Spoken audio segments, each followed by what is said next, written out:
Bienvenidos. Le invitamos a dar el visto bueno. Hola, ¿qué tal? Muy buenas noches. Bienvenidos una vez más a una emisión de su mesa de diálogo y análisis de Visto Bueno, la número 164 de hoy lunes 20 de agosto. Recuerden nuestras líneas de contacto, las pongo a su disposición, 107-0523, 107-0526. Y en la mesa saludo con gusto al ingeniero Luis Caim. Ingeniero, buenas noches. Carmen, ¿cómo estás? Buenas noches. Bien, gracias. Licenciado Gerardo Rodríguez, bienvenido. Carmen, buenas noches. Buenas noches a todos. Un saludo a mi hijita que está escuchando el programa. Pues sí, saludos. A su hijita, Carmen. Ay, que ya regresaron y a la escuela. a todos los niños que entraron a la escuela hoy. Felicidades. Que deben estar felices. Sí, felices. Y los papás sí. Ellos no creo mucho, pero bueno. Claro. Y por supuesto José Luis Antón, bienvenido, buenas noches. Hola Carmen, buenas noches, ya se te iba a olvidar. Recuerden nuestra página de internet www.elvistobueno.com. Y bueno, pues una semana que ha sido de dimes y diretes, que ya hemos tratado mucho en otros programas, pero que yo creo que no ha dejado de, y no va a dejar todavía por mucho tiempo, este diferendo que hay entre el gobierno federal y MBS, con su propietario que salió a lanzarse duro a la yugular. Y bueno, ¿por qué no? Pero antes, ¿por qué no hablamos sobre el tema del presidente y su conato de...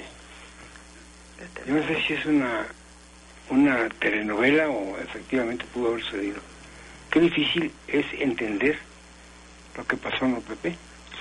Sin duda, Luis, yo mientras escuchaba pues las versiones de lo que el presidente dijo en su fiesta de cumpleaños número 50, en la que habría comentado en esta reunión privada de 300 personas en Los Pinos el sábado pasado, que se le advirtió que iba a ser objeto de un atentado en una gira, se supone Reynosa, Tamaulipas, que había la amenaza concreta de un grupo de criminales de tumbar el avión presidencial, y que él dijo, bueno, tómense las medidas.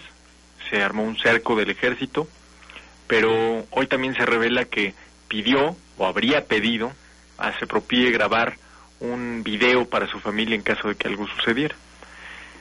Obviamente esto alimenta todas las suspicacias en un país que además vive de suspicacias. Digo, no tenemos por qué dudar de la palabra del presidente, y si lo platicó él, debe ser algo de cierto, ¿no? Pero la verdad es que qué asunto tan increíble. Yo recordé aquella película de los 80s de Clint Eastwood y el detective Carrigan, donde se dedicaba a salvar la vida del presidente mientras la opinión pública dormía, ¿no? Uh-huh. Parece que hubo ahí un Clint Eastwood en Reynosa salvando al presidente, y por otra parte vemos esta vocación, al menos en los medios, la verdad es que tenemos acceso a solo una parte de la información, esta vocación de hacerle al héroe del presidente, de más allá de cumplir con una responsabilidad pública, ¿no? El apelar al sacrificio, es decir, más que una responsabilidad pública, al sacrificio personal, familiar, casi a un presidente que se inmola en pos de la paz y de combatir a los criminales. La pregunta es, como bien plantea Gerardo, a reserva de escucharlo, es cómo quedan, después de estas revelaciones, los accidentes ulteriores que sufrieron los secretarios de Gobernación, Juan Camilo Muriño y José Francisco Blake Mora, ¿no? Sí, porque entonces quiere decir que sí ha habido conatos de... Que sí iban en contra de él, pero bueno, por alguna razón se atravesaron ellos, ¿no? O iban también ellos, ¿no? Quiere decir que si se hicieron... Había una lista, quizá, algo, ¿no? Pensar en esto. No me gusta especular, sobre todo con las vidas de estas personas, pero la verdad es que todo, con esto que declaró el presidente, ¿para qué? La pregunta que yo me hice es, ¿para qué hacerlo? Uh-huh. ¿Había necesidad? Porque la verdad ¿qué quiso? Adelantar para que en el próximo sexenio, dado el corto tiempo que queda, no lo vayan a sacar esto y él no pueda dar una explicación, ¿o qué? Porque la verdad no era para sacar con este tema, ¿no? Claro. Sí, yo siento que el presidente en su soledad, en su pérdida de control, hay una lucha soterrada por... De repente todo lo que estaba controlado se desató sobre todo en la lucha por los espacios de la delincuencia organizada. La lucha en el ejército se desató por el relevo en la secretaría, el secretario puso orden, pero como que se replegaron los militares y entonces a las acciones intensas bajaron de nivel de ritmo.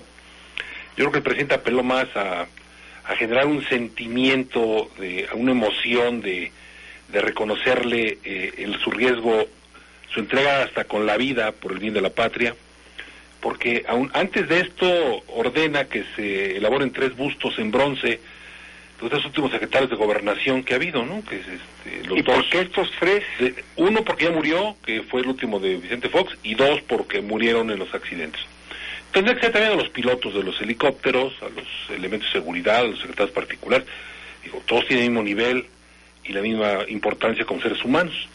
Entonces yo creo que es desviar un poco los temas cabrosos que ha habido, pero sobre todo generar... Pero déjame decirte algo. ¿Eran a quién? Como a Camilo Mourinho, sí, a Blake y al otro secretario que era... A Carlos Abascal. A Carlos Abascal.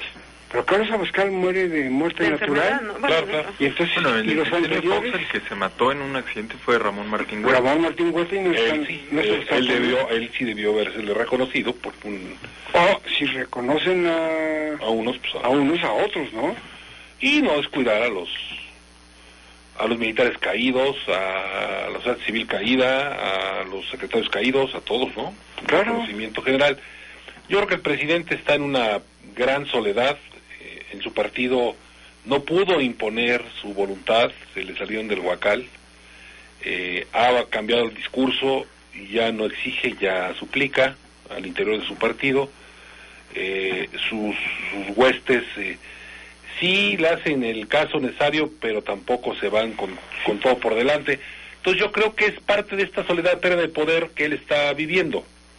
Y yo creo que esto tiene también que ver con la acción, el manotazo que da, supuestamente con lo que tú decías al principio de MBS, en un ánimo de estar en la palestra y de generar condiciones al mediano y largo plazo para su sobrevivencia política en cuanto a manejo de los medios, ¿no?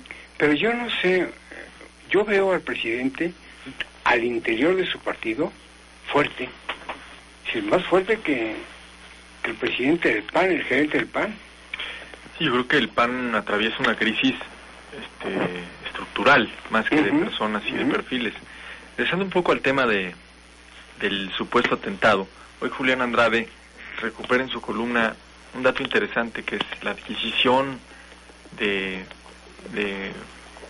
arsenal antiaéreo por parte de un grupo criminal, y de cómo esto le cuadra con una entrevista que tuvo con el presidente antes de que se diera esto en 2008, y que la verdad es que la revelación en su cumpleaños 50, en el mismo año en el que deja el poder, creo que tiene que ver, ¿por qué? Tú te preguntas, ¿por qué lo dice Calderón? Creo que tiene que ver con una petición a la opinión pública de un juicio de la historia, como si los presidentes pudieran moldearlo. Pero trata Calderón, asumo, de hacernos entender que quiso darlo todo, aunque los resultados sean sangrientos y que el recuento de los daños sea suficientemente grave como para que el INEGI hoy haya salido a reconocer que el 2011 fue el año más sangriento de la historia de este país. Entonces, creo que es una manera en la que Felipe Calderón trata de encauzar el juicio que sobre él pesará en el futuro y decir, miren, sí, fue un sexenio con muchos muertos, pero no había otra manera de enfrentar a la criminalidad. Quedará para el debate si en efecto había otra manera. Pero, al menos en el fuero interno, yo creo que Calderón trata de explicar cómo él quiso hacer el sacrificio máximo, que era incluso poner en juego su vida, lo cual también es debatible, pero poner en juego su vida, despedirse de su familia, si ese era el precio que se tenía que pagar por enfrentar a los criminales. Pero es para mover fibras emotivas. Sí, claro. Y ¿sabes qué? Si lo hace no está mal. O sea, si lo hace con esa intención, me parece inteligente. Ahora, así como se puede aplaudir o reconocer una estrategia inteligente para posicionarse en el futuro, también hay que decir que un comentario así abre serios boquetes en la percepción pública sobre los otros accidentes. Es decir, el presidente dice que los narcos tumban aviones, y es un sexenio donde tuvimos 2 secretarios de gobernación caídos en este tipo de accidentes. Lo de menos, ya no hay que ser fanático de la teoría de la conspiración. Lo de menos es preguntarnos si en efecto la caída al menos del avión de Juan Camilo Muriño se debió a un error humano, o a un error técnico, o a la famosa burbuja, estela, remolino de aire que se forma y que tumba los aviones, ¿no? Entonces, realmente creo que en estos días, y lo veremos en esta semana, creo yo, a través de las columnas, tratará Presidencia de darle el spin, como se dice en el argot, a la nota, para que no se generen mayores suspicacias sobre la muerte de sus secretarios de gobernación y grandes amigos. Hay que recordar que Juan Camilo era el proyecto de Felipe Calderón. Si luego nos quejamos de que Josefina no daba el ancho, y si Ernesto Cordero no llenaba los zapatos de un candidato presidencial del PAN, hay que recordar que el proyecto del calderonismo se murió en noviembre de 2008. Cayó en las lomas de Chapultepec y se llamaba Juan Camilo Muriño. Ese era el proyecto. Él iba a ser presidente de este país si lo votaban los ciudadanos en el 2012, y ese proyecto se cayó en un avión, y estas revelaciones hoy, pues lo único que hacen es reforzar la duda razonable de muchos mexicanos sobre las circunstancias que rodearon ese accidente. Pero ¿no será que ahora el presidente ya a su salida siente la necesidad o tiene la necesidad de crear mártires? Crearse el mismo como mártir. Crearse él. O sea, se está curando en salud de alguna manera. Sí, pero además yo creo que sigue la parte de Muriño, pues vuelve a retomarse, ¿no? Sí. Aparte no es algo que se pueda dejar a un lado. Ahora, no yo pienso que es una obsesión de todos los presidentes de la República el tratar de adelantarse a lo que la historia va a decir de ellos. Y Felipe Calderón tiene un problema y una bendición, que va a ser un presidente tremendamente joven, un expresidente tremendamente joven. Le queda toda la vida por delante, como Salinas, para tratar de reivindicarse, para tratar de moldear el juicio de la historia, como tú bien dices, como Salinas, que debe despertarse y acostarse por la noche viendo cómo reconfigura lo que la gente en México piensa sobre él y de su gobierno. Entonces, creo que el reto que enfrentará Calderón a partir del 2 de diciembre será precisamente tratar de moldear en la opinión pública que él fue el único que se atrevió a enfrentarse a los criminales y reivindicar la forma en la que lo hizo. Con su propia vida, ¿no? Y creo que, ¿sabes qué? Creo que empezó el sábado. Sí, y además, ¿sabes qué? Yo creo que ese famoso video que tomaron de su despedida post-mortem, no sé cómo le diríamos, la van a tener que mostrar porque ahora se lo van a pedir. Quienes en esta actividad, en la actividad pública, el riesgo es permanente, ¿no? Y sería muy responsable que no habla con su familia y dijera los riesgos que estaban asumiendo todos al asumir un cargo de ese nivel, de esa magnitud, ¿no? Porque no es lo mismo, no es lo mismo estar rodeado de 100, 200, 500 elementos de Estado presidencial. Tiene una escolta de 3, 4 gentes en la vía pública.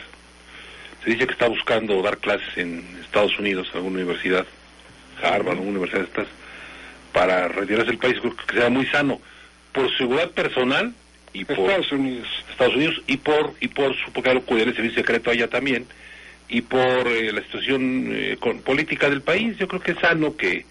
Pero ¿tú crees que Felipe Calderón, si saliera a la calle, sería un presidente abucheado, vilipendiado? Yo no creo, ¿no? Yo no creo que no. Mira, si se mete a ciertos yo creo que tuvo muchos aciertos, tuvo muchos aciertos, indudablemente ha manejado las cosas mediáticamente bien. Yo le diría razonablemente bien. Eso sería el término, ¿no? Pero yo creo que no le gritarían cosas que le han gritado otros, pero así como que le aplaudan al paso, tampoco creo, Pero mira, también hay que tomar en cuenta, me imagino que están pensando en el juicio que le hicieron en las calles al presidente Salinas. Pero el presidente Salinas fue el presidente también que le sacó el propio Cedillo. Si no hubiera habido esa carnicería. Sí, él pagó el costo de una ruptura entre presidentes. Ahora, ¿qué pasó con Fox? Pues a Fox también lo atacó el actual presidente. Si no, la gente la verdad lo que busca es la esperanza de que llegó uno nuevo, ojalá sí la haga bien. Y ese se la pasan... Sí, la gente no aspira al conflicto, no le gusta el... Y además vemos ahora que ya está hasta la chancla. No, yo más bien me refería a que hay presidentes de la República que tienen un exilio obligatorio, y que me los imagino un domingo tratando de ir a ver una película al cine con su familia en la tarde, en alguna plaza comercial, ustedes pongan la ciudad, y les sería virtualmente imposible. Y creo que hay otros que lo podrían hacer. A lo mejor se encuentran ahí con alguien que les dice, les chifla o les grita algo, pero en general lo podrían hacer, otros que no.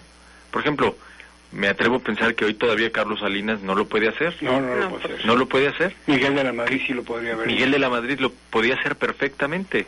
López Portillo también lo pudo haber hecho. López Portillo... Y Fox, fíjate, finalmente Fox es la gente querida. Sé. Bueno, Fox sale a la calle. Fox sí. Se la siguen arremolinar. Y creo que Calderón también. Ernesto Cedillo también. Sigue chiflando a Marta. Vamos a hacer una pausa. Son las 8 de la noche con 18 minutos. Recuerden nuestras líneas de contacto 107-0523, 107-0526. Regresamos. No se desconecte de Visto Bueno Radio. Vamos en Visto Bueno Radio. Gracias por seguir con nosotros a las 8 de la noche con 20 minutos. Recuerden, es lunes del Semanario Político de Hidalgo Visto Bueno, que ya está circulando en las principales ciudades del estado. Y bueno, pues continuamos con esta plática sobre el presidente, no para juzgarlo a él, porque alguna estrategia debe tener. Sí. Y a mí el tema que me parece interesantísimo en este contexto es que hoy Felipe Calderón empieza a sentir lo que han vivido muchos a lo largo de la historia, que es que el poder se te va de las manos como el agua. Y entonces empiezas todo un proceso personal muy complejo. Decía un personaje de ficción de Carlos Fuentes en La Silla del Águila que la bendición de ser presidente solo puede contrastarse con la maldición de ser expresidente. Entonces, eso es lo que les pasa mucho. Pregúntale a Plutarco Elías Calles, ¿no? Que supo hacerla al principio de aquel maximato hasta que llegó Lázaro Cárdenas y modificó las reglas no escritas del sistema. Para un expresidente mexicano siempre ha sido muy difícil el alejarse completamente del poder.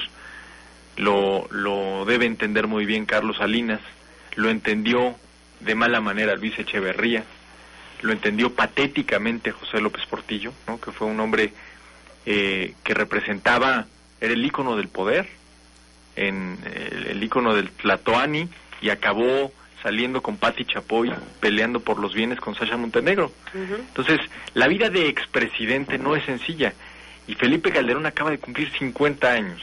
50 años, le van a quedar demasiados años como expresidente, tendrá demasiado tiempo para pensar, demasiada ociosidad política, cómo se va eso a configurar en sus grupos, en sus cuadros, en su intromisión al interior del PAN. Lo habremos de ver. Al final del día, Germán Martínez decía hace 1 o 2 años, escribía una editorial que decía: el reto del PAN es el post-calderonismo. Yo coincido. La ironía es que es el calderonismo el que va a tratar de reconstruir el Partido Acción Nacional. Con esos actores, precisamente Germán Martínez, Nava, Ernesto Cordero, Roberto Gil. Puras bellas personas, Entonces, pura finísima persona. Pura finísima. La verdad es que Calderón en el 97 sentenciaba que el reto del PAN era ganar el poder sin perder el partido.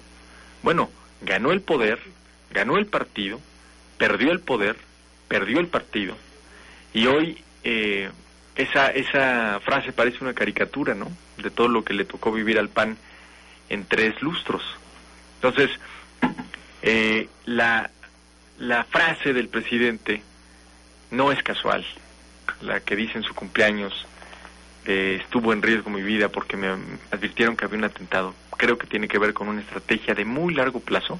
No nos extrañemos si este mensaje dura 10 años, o lo que deba durar, para engrandecer su figura una vez que haya abandonado el poder. Bueno, apenas Líbano Sainz acaba de sacar sobre el presidente Zedillo, que también fue amenazado de muerte. Yo creo que lo deberían sacar en el momento que sucede, ¿no? Si los ciudadanos debemos enterarnos. Imagínate que hubiera sido, como dicen que es, lo que dijo el señor presidente sobre su atentado. Para empezar, ¿para qué se sube al avión? Nos hubiéramos enfrentado a una crisis constitucional. Y además, la responsabilidad del presidente Calderón por no mandar una reforma inmediata al Congreso para definir con mucha claridad el sustituto que se acaba de aprobar. Pero una responsabilidad porque queda en manos del Congreso elegir a un interino. No, eso hubiera sido trágico. Entonces, bueno, qué irresponsable que, sabiendo el riesgo y de la amenaza, no hubiera tomado providencias urgentes para... Oye, muy fácil, simplemente no me subo. Pero aparte no, y hasta ahora Ni tramitación. siquiera nos hubiéramos enterado. Pero lo de la compra del nuevo avión. ¿Iba a Reynosa, Tamaulipas? Ajá. Pues pone el viaje a Reynosa, Tamaulipas y se va a lo mejor en un helicóptero aparte. Pero además, mira, Luis, no sé. Eso no es de que se le ocurra a alguien y cuando va a Reynosa lo haga. Eso lo puede hacer en cualquier momento. Con una logística especial, digo, no sé. Ahí tienen misiles, ¿sí? Con una logística especial, en cualquier momento, de cualquier hora, pueden ellos programarlo o intentarlo. No es ir allá o a otro lado. El problema es que es una guerra. Y una guerra es el comandante en jefe de las Fuerzas Armadas. Y resulta que el presidente tomó el control de esta guerra como jefe. Puso la gorra militar, mandó muchas señales que él tomaba el liderazgo. ¿En qué año fue esto? ¿En el 2008? ¿Cuándo entró? Era cuando se estaban formando apenas los Zetas. 2008, sí. Sí, todavía no salían. Entonces, ni los templarios. Yo creo que es un problema de seguridad nacional. Creo que no fue ni el lugar adecuado ni el momento adecuado para decirlo. Para decirlo. Yo creo que esto debería obedecer más al CISEN, al área de seguridad nacional, hacer un análisis integral de ese tema. Pero yo creo que sí, yo creo que el riesgo del presidente a partir de que inició ese combate frontal ha estado en riesgo permanentemente. Yo creo, de él, secretario de Gobernación, secretario de Seguridad Pública, todos tienen que tener cierta seguridad, vehículos blindados, una operación importante, por naturaleza, por su desempeño y de las actividades que están desarrollando en este momento. Lo del avión, pues al avión en tierra, en helicóptero, es únicamente el medio. Pero yo creo que el presidente, en las circunstancias actuales del país, pues sí es una persona que está en un riesgo constante por su circunstancia personal, ¿no? Pero fíjate las cosas, Antes, una declaración como la que hizo el presidente podría tumbar las bolsas, O sea, la economía se ha mantenido lejos de estos altibajos de la política. Es decir, la economía no reacciona ante datos que dan los políticos. Ahora ya se va más estable. Sí ha habido variables en la cuestión económica, pero no como antes. Pero ¿sabes qué? Mira, creo que tiene que ver con la personalidad de Calderón. Así como cada sexenio puede leerse en algún texto posterior, en un análisis de qué fue ese sexenio, yo pienso que este sexenio tuvimos una oportunidad premonitoria. Carlos Castillo Peraza le hizo a Nostradamus antes de fallecer, porque en aquella carta a Felipe Calderón dice exactamente lo que ha caracterizado su sexenio. Recuerdo una parte donde le decía: tú tienes vocación de Atlas, que quieres cargar el mundo encima, tú solo, pero además eres tan desconfiado que cuando no lo quieres también acabas solo cargando el mundo. Entonces, esta declaración de yo me iba a morir si era necesario, me parece fiel reflejo de lo que le decía su mentor antes de fallecer, ¿no? Que lo conocía a la perfección. Que lo conocía a la perfección. ¿Pero qué buscaba con esa declaración? Yo sí pienso que... ¿Mover las bolsas en contra? No, yo creo que tiene que ver con una estrategia de muy largo plazo para que al final del día se le reconozca como el mejor presidente que ha tenido México. Y proyecto de su esposa, él mismo anunció que Margarita iba a ser candidata a la presidencia en 6 años. Creo que va por ahí. ¿Se está martirizando? Sí. ¿Y sabes para qué va enfocado a la candidatura presidencial de 6 años? Él dijo que quiere que ella sería una excelente candidata a la presidencia en 6 años en el PAN. Su proyecto a largo plazo. Entonces, bueno, pues la entrega de la vida propia por un proyecto es la Evita futura, ¿no? Nuestra Evita, ¿no? Entonces, él que tiene un proyecto político en ese sentido, yo no creo que le funcione, pero él tiene su proyecto político en ese sentido, y está generando condiciones, moviendo fibras sensibles de este pueblo católico y tiene el apoyo al interior del PAN, pero de un sector, hay un sector mayoritario, pero ahorita porque son todos los funcionarios públicos. Cuando empiecen a salir de los barcos, a abandonar el barco, las lealtades van a cambiar con el nuevo trato ANI, y entonces si tenía en 2 años se le acaba la mayoría en el consejo y la esposa pues va a tener el desgaste natural de la expresidencia, la presidencia anterior, y va a tener una ventaja, que el presidente entra de otro partido, entonces el golpeteo va a ser menor que el mismo partido. No, tiene toda la razón, es un proyecto transeccional. Y el PAN sabe ser oposición, está en su vocación, está en su ADN. Ajá. Son las 8 de la noche con 29 minutos, vamos a identificar estación y regresamos con más. Estás escuchando XCNQ